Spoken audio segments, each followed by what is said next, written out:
مساء الخير للجميع ويا رب يجعل حياتهم كلها خير.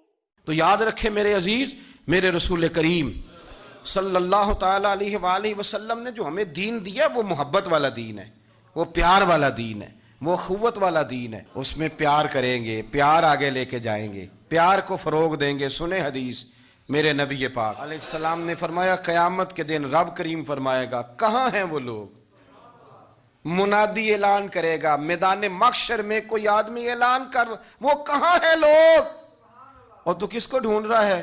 فرمایا مجھے رب نے بھیجا ہے کہ وہ بندے ڈھونڈ کے لاؤ جو دنیا میں میری رضا کے لیے ایک دوسرے سے محبت کیا کرتے. وہ بندے ڈھونڈ کے لاؤ. بندے ڈھونڈے جائیں گے.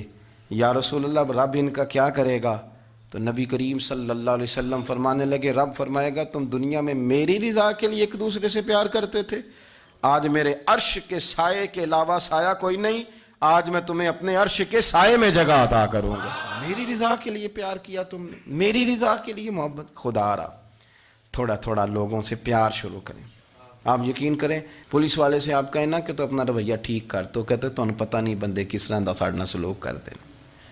وہ بھی مطمئن ہے، وہ کہتا ہے اگر میں گالی گلوچ کر رہا ہوں تو میں ٹھیک کر رہا ہوں. وہ کہتا ہے یہ لوگ لائے کیس ہیں. آپ دیکھ لیں، آپ سمجھ لیں چیزوں کو. میں نے ڈاکٹر صاحب سے کہا کہ تھوڑی سی آپ لوگوں سے شفقت کریں، غریب لوگ آتے ہیں تو کہتے ہیں مفت دوائی دیں تو یہ بیچ دیتے ہیں جا کے. ہر شخص نے ایک دوسرے کے خلاف کہانی بنا لی، نفرت کے لیے کوئی نہ کوئی پلان کر لیا. ہمیں باتیں مل گئیں، ہم نے داستان سرائی کر لی، ہم نے اپنے ذہن کو اکٹھا کر لیا. مجھے بتلاؤ نا یار، اگر رسول کریم صلی اللہ علیہ وسلم اور باقی انبیاء بھی قوموں کے بارے میں یہ سوچتے کہ یہ بڑے ظالم ہیں، یہ بڑے چور ہیں، یہ بڑے ڈکیت ہیں، یہ بڑے غاصب ہیں، یہ کافر ہیں، منافق ہیں، تو بھلا ہو سکتا تھا؟ لوگوں کا فائدہ ہو سکتا تھا؟ وہ لوگ بڑے بڑے سخت گیر تھے، پر محبوب نے فرمایا وہ جو کریں گے وہ ان کا انداز، اور ہم جو کریں گے وہ ہمارے رب نے ہمارے ذمے لگا کے بھیجا ہے. اپنی زندگی میں تلاش کریں اور پیار کریں اور اچھے لفظوں سے لوگوں کو یاد کریں اور خوبصورت لہجہ اختیار کریں اور ٹھنڈی اور اچھی باتیں کرنے کی کوشش کریں اللہ کی رضا کے لیے، اللہ کی رضا کے لیے، اللہ کے بندوں سے پیار.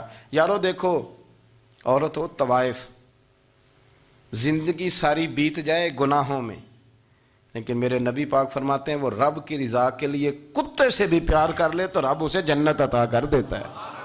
تو کتے کو پانی پلا گئی، پر پلا گئی نا اللہ کی رضا کے لیے، اسے کوئی فائدہ تو نہیں تھا نا، وہ اللہ کی رضا کے لیے پلا گئی.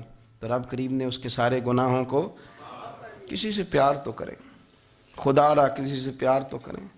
اس سال میرے گاؤں کے میلے کی بھیڑ میں جو گم ہوا وہ ایک بھکارن کا لال تھا.